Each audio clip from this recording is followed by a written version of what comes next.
Right, so first of all, let's open up the box, take everything out. Everything's in these nice little plastic bags, and the quality is pretty good. It does feel very light, it's quite easy to handle, and I'm just looking at the mechanics now, and I'm quite eager to test them, because there is some holds for possible attachments, and there is actually something else I want to try as well.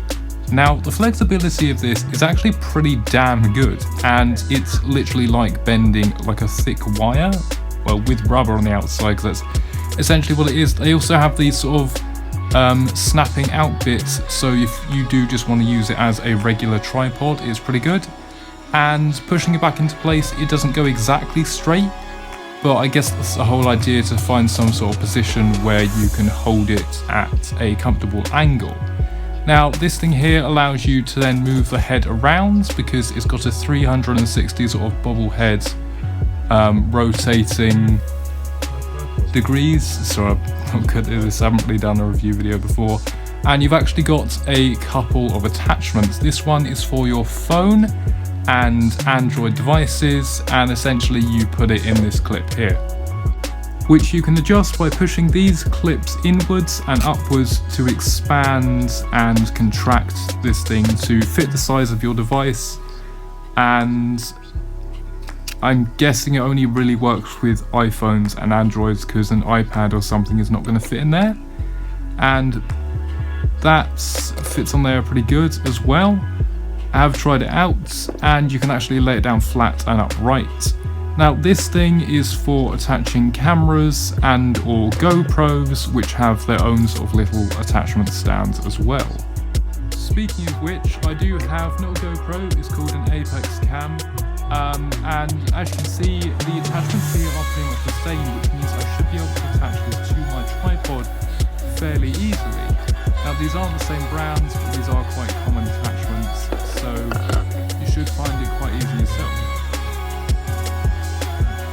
Now with that on there, again, it's still pretty light. Obviously the camera's quite small, so the weight isn't too bad. It's not shaking about at all. The grip is quite good. The screw isn't loose at all. So yeah, it's really great. Now, the only other thing that I'm really seeing here for usefulness, or physical usefulness, is this sort of key thing. And I'm guessing what you do with it is you connect it to your camera, and it's like a clicker that you press when you want to take a remote photo. So say you're taking a photo of you and your friends, or you're standing in front of the camera and you need to access the camera to take a photo. It's actually got this little strap as well, so you can wear it on your hand just so you don't lose it too easy, I guess. It isn't adjustable, so it is quite loose, but I guess it makes it easier to carry around. And finally, we have this VIP card. Now, I don't know if these come in every single case, but it's basically a 3-year warranty of service on this tripod if it gets damaged. And finally, we have the instructions on the back here in English as well as Dutch and French. And it actually shows what versions of iPhone and Android it supports, as well as some of the features. Yes, as you can see, when you loosen that cap on the top, you can actually move the thing round on a 360-degree angle, and like I said, the clicker is to take remote photos if you're standing in front of the camera or you need to be out of the way.